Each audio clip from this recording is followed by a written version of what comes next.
सतगुरु की साजी निवाजी प्यारी सात संगत जी, प्यार और सत्कार से कहना धन निरंकार जी। बोलिए सतगुरु माता सुदीक्षा सविंदर हरदेव जी महाराज की जय।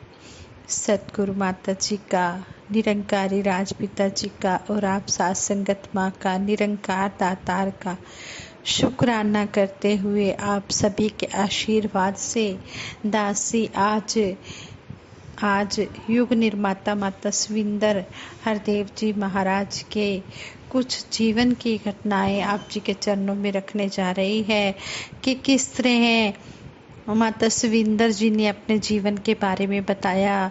कुछ क्वेश्चन आंसर हुए। ये महात्मा विवेक मोची जी ने क्वेश्चन माता जी से किए और माता जी ने उसका आंसर भी दिया। कहते हैं कि वर्ष 2004 में मिशन के वॉइस डिवाइन हेतु पूज्य माता सविंदर जी का एक साक्षात्कार लिया गया था। कुछ माह पहले किसी जगह इंटरनेट पर उसे सुनने का सौभाग्य भी मिला तो लगा कि पूज्य माता जी के स्पष्ट व दयालु व्यक्तित्व का यह पक्ष हमारे पढ़ने वाले सुनने वालों तक जरूर पहुंचना चाहिए। क्वेश्चन विवेक मोची जी ने किया कि बचपन से ही पूज्य माता जी से किया कि आप बचपन से ही शहनशाह बाबा अवतार सिंह जी महाराज के साथ जो आपका प्रभाव रहा, जो आपको प्यार हासिल हुआ, उसके बारे में हमारे देखने सुनने वालों को कुछ बताइए। तो पूज्य माता जी ने आंसर दिया। पूज्य माता जी कहने लगे, मंसूरी में शहनशाह जी के साथ मुझे काफ़ी टाइम स्पेंड करने को मिला, व्यतीत करने को मिला, क्योंकि मैं उधर हॉस्टल में पढ़ती थी और मुझे कभी ऐसे नहीं लगा कि उन्होंने कभी मुझे अपने परिवार से अलग समझा हो। कई घटनाएं भी मुझे याद हैं, जैसे कि भागी बहन जी ने एक बार मुझे बताया कि जब शहनशाह जी पहली बार विदेश यात्रा पर गए थे, क्योंकि हम मोहिनी, बिन्नो और नक्खो बहन जी एक साथ हॉस्टल में पढ़ते थे, तो हमारी रेड स्वेटर्स की यूनिफॉर्म थी। हमारी रेड स्वेटर्स की यूनिफॉर्म थी। भागी बहन जी ने बाजार से 3 रेड स्वेटर्स लिए तो शहनशाह जी ने उनको बोला कि वो भी तो आपकी लड़की है, वो भी तो आपकी लड़की है जो यहाँ पर पढ़ती है, आप उसके लिए रेड स्वेटर क्यों नहीं लेकर आए। भागी बहन जी स्पेशली मेरे लिए रेड स्वेटर लेकर आए। महीने में एक सैटरडे संडे मुझे मौका मिल जाता था भवन पर जाने का। मुझे कुछ चाहिए तो हमेशा किसी न किसी को भेजकर वो मंगवा कर रखते थे। मुझे बचपन में उनसे बहुत प्यार मिला है। फिर आगे क्वेश्चन किया महात्मा विवेक शोक जी ने। कहने लगे, माता जी मैं समझता हूँ कि आपके परिवार का जो रिश्ता शुरू से ही शहनशाह जी के साथ रहा, मम्मी डैडी जिस तरह से शहनशाह जी की सेवा में लगे रहे, ऐसा सुनते हैं कि उनकी सेवा अपने आप में एक मिसाल थी। क्या उसका भी इसमें कुछ योगदान है? जो प्यार एक परिवार की तरह आपको शहनशाह जी से मिला, उसके बारे में आप जी क्या कहना चाहेंगे? तो पूज्य माता जी ने आगे से इस क्वेश्चन का आंसर दिया। कहने लगे, मुझे जब से याद है शहनशाह जी के प्रति मम्मी डैडी की बहुत ज़्यादा भक्ति थी। अक्सर मम्मी बताते थे कि वो एक डेढ़ महीना मंसूरी जाकर रहते थे। फिर आगे महात्मा विवेक शोक जी ने पूज्य माता सविंदर जी से क्वेश्चन किया कि मम्मी जी का जीवन हम सब ने इस प्रकार से देखा है कि अंत श्वास तक उन्होंने किस तरह से गुरु के साथ अपनी सेवा निभाई है। बाबा जी ने भी उसके बारे में मोहर लगाई अपने विचार में, तो उसके बारे में भी कुछ माता जी कृपा करके बताइए। तो पूज्य माता जी ने कहा, मेरे तीनों बच्चों की परवरिश में मम्मी डैडी का बहुत बड़ा हाथ है।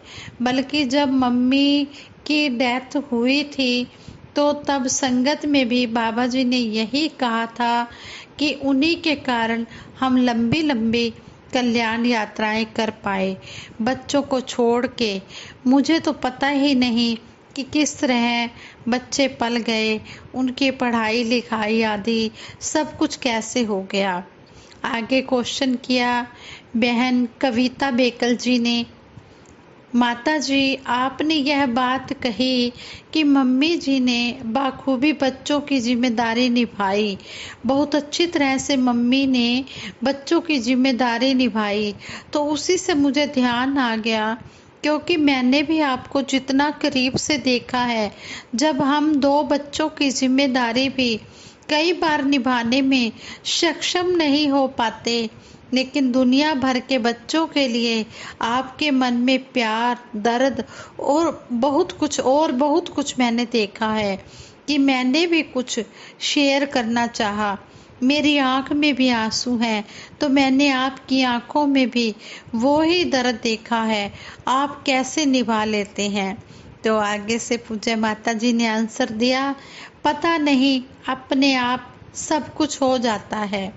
फिर महात्मा विवेक मोजी जी ने क्वेश्चन किया, माता जी जैसे हमें इस तरह से ख्याल करने के लिए एक तरह से कोशिश करनी पड़ती है और आपके स्वभाव में सहज में ही यह रहता है, शायद इसलिए भी यह बात है। तो महात्मा विवेक शोक जी आपकी मुस्कुराहट, महात्मा विवेक शोक जी ने कहा, माता जी आपकी मुस्कुराहट बहुत कुछ कह रही है। माता जी इसी से ताल्लुक़ रखती हुई एक बात दास के दिल में भी आई कि आपके साथ वर्ल्ड वाइड अलग अलग देशों में जाने का मौका मिला। जहां दूर देशों में जाने का मौका मिला, वहीं भारत के छोटे छोटे गांव में, कस्बों में भी जाने का मौका मिला। एक चीज़ बहुत बारीकी से नोट की है कि जितने भी हमारे मिशन के यंगस्टर्स हैं, बच्चे किशोर हैं, जो युवा पीढ़ी से ताल्लुक़ रखते हैं, लड़के लड़कियां हैं, नौजवान जिन्हें हम कहते हैं, वो आपके साथ इतना कंफर्टेबल फील करते हैं, इतना सहज अनुभव करते हैं, चाहे किसी भी स्टैंडर्ड, किसी भी तबके के हों, वो किसी भी गांव के हों, किसी भी कस्बे के रहने वाले हों, या एक ऐसे मुल्क में रहने वाले नौजवान बच्चे हों जो अपने आप को बहुत वेस्टर्न और मॉडर्न कहते हैं, वो सभी जब आपके साथ मिलते हैं तो अपने मन की बात को इतना सहज भाव में कह जाते हैं। तो इसका क्या कारण है? तो पूज्य माता जी ने कहा, मुझे लगता है कि मैं उनके साथ अधिक मित्रवत महसूस करती हूँ, मित्रता महसूस करती हूँ, फ्रेंड महसूस करती हूँ, उनको अपना मित्र मानती हूँ। मैं स्वयं भी उनके साथ सहज महसूस करती हूँ। फिर आगे क्वेश्चन किया कि अपने बच्चों के साथ भी, तो माता जी ने कहा, मेरे अपने बच्चों के साथ भी पारिवारिक संबंधों से ज़्यादा मित्रतापूर्ण संबंध है कि मैं अपने बच्चों के साथ भी मित्रों की तरह, फ्रेंड्स की तरह ही रहती हूँ। फिर महात्मा विवेक शोक जी ने कहा, यह बहुत ही खूबसूरत दिशा दी है पूज्य माता जी ने कि जब एक रिश्ता वो दोस्ती का रिश्ता हो जाता है तो उसमें कंफर्टेबल लेवल बढ़ जाता है। यह एक और ख़ास रहमत दी है कि टीचर का अपना लेवल भले ही कितना ऊंचा क्यों ना हो, लेकिन जब वह किसी बच्चे के साथ डील करता है तो जब वह उसके लेवल तक उतर कर नीचे आता है, तभी वो बच्चा कंफर्टेबल फील करता है। माता जी अगर इजाज़त हो तो हम सब जो यहाँ बैठे हैं या देख सुन रहे हैं, उनमें से बहुत से सज्जन सहमत होंगे कि आपके स्वभाव में जो एक चंचलता है, जो एक शौकी है, जिसके कारण कभी कभी एक बच्चे जैसा रूप भी आपका हमें देखने को मिला, आपकी रहमत से मैं समझता हूँ कि ये सारी बातें उसी बात से कनेक्ट होती हैं कि आप उस लेवल तक हमें अपना रूप दिखा देते हैं कि जो यंगस्टर्स हैं उससे कहीं ज़्यादा कंफर्टेबल फील करते हैं। विवेक मोची जी, आप कुछ पूछना चाहेंगे? तो विवेक मोची जी ने कहा, माता जी, जब स्वभाव की बात चली है तो अक्सर देखा है दुनिया में कि जब आम आदमी दूसरे से बात करता है तो देखते हैं कि बड़े शब्द ढूंढकर भूमिका बनाकर बताता है, कोई स्पष्ट बात करने से पहले। लेकिन आप बात कहने में पूरे स्पष्ट हैं, जिसे हम स्पष्टवादिता कहते हैं।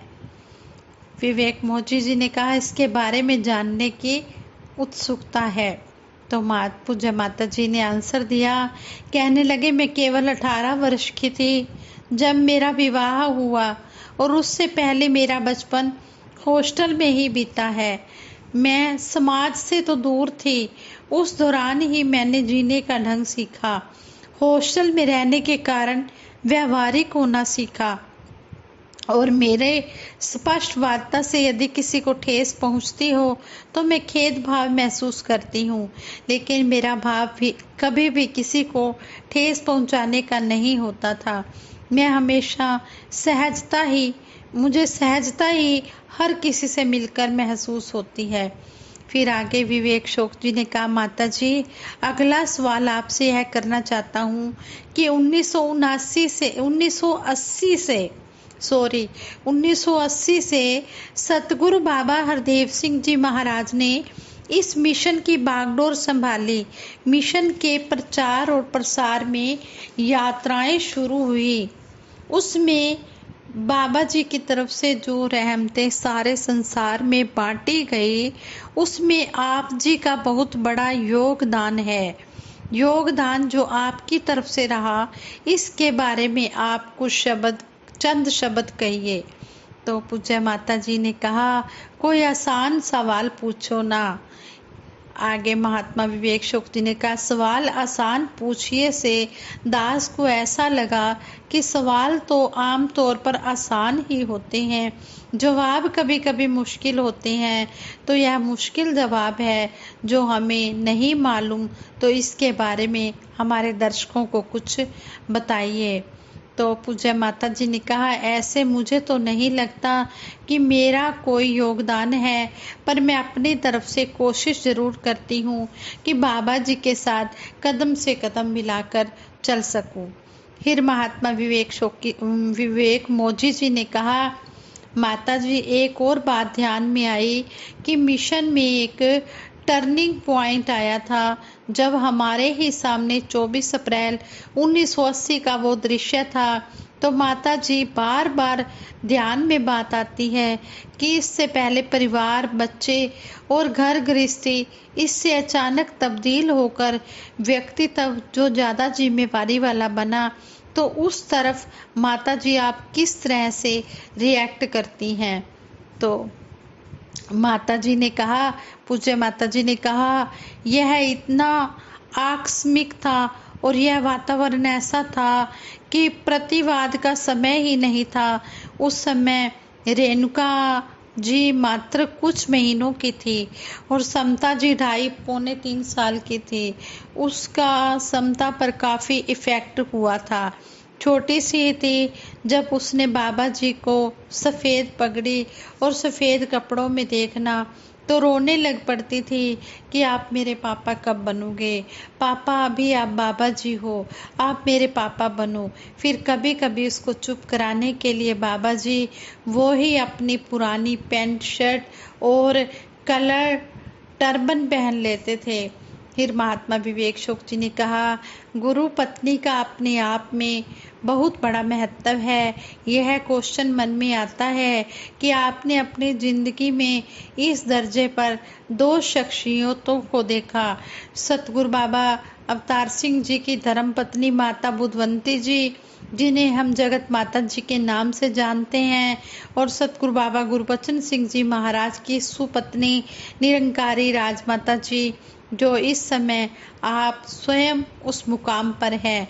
मैं अपने सभी देखने सुनने वालों की तरफ से यह पूछना चाहता हूँ कि वे 2 शख्सियतें जिन्हें आपने अपनी ज़िंदगी में देखा, इनको आपने कैसे ऑब्जर्व किया, इनके बारे में आपका विश्लेषण, आपका एनालिसिस क्या है, वो हम सभी जानना चाहते हैं।